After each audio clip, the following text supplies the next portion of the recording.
just economic and political and social war. It's a spiritual war over trying to warp their souls.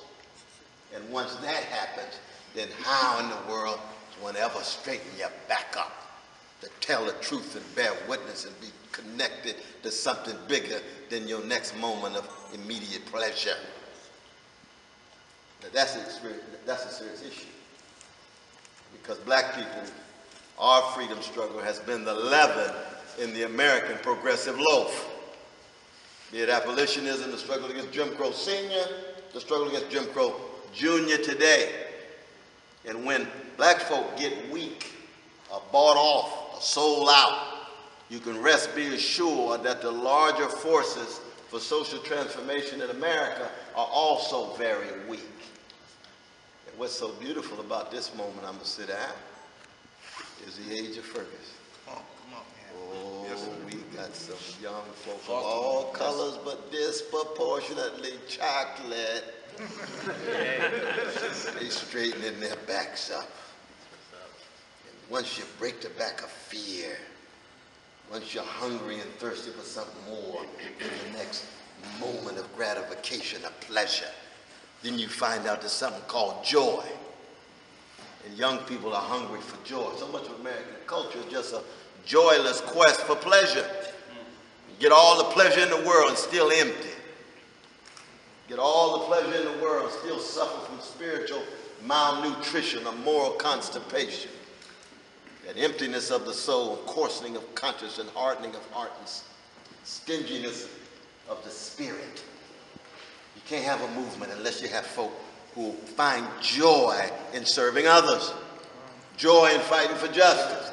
That's Fannie Lou Hamer. That's Martin King. That's Malcolm. That's A. Philip Randolph. That's Marcus Garvey. They got up every morning with their mind set on freedom, but it was a joy in fighting for freedom.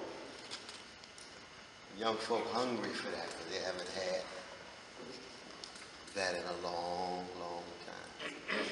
Long, long time. And what has happened is that in the last 40 years, the examples of those who find joy in fighting for freedom, rather than professional status that allows more accumulation of pleasure and status.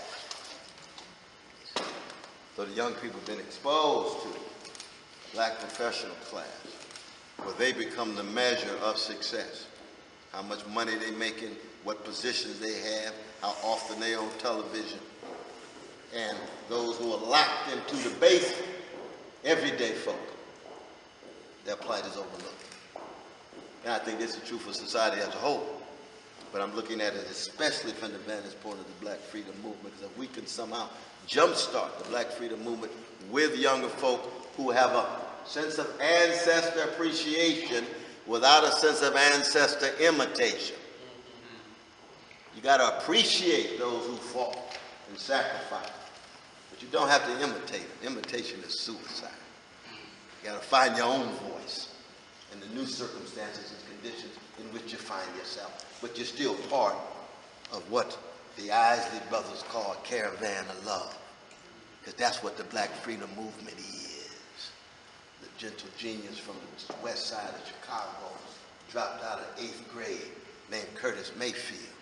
He talked about a train of people getting ready. Prepare yourself to get on board. You don't need no ticket, but you better be ready. Psychically ready, intellectually ready, morally ready, politically ready, and spiritually ready to deal with what we talked about this afternoon, the ecological catastrophe and the direct connection between the ecological challenge and corporate greed and domination.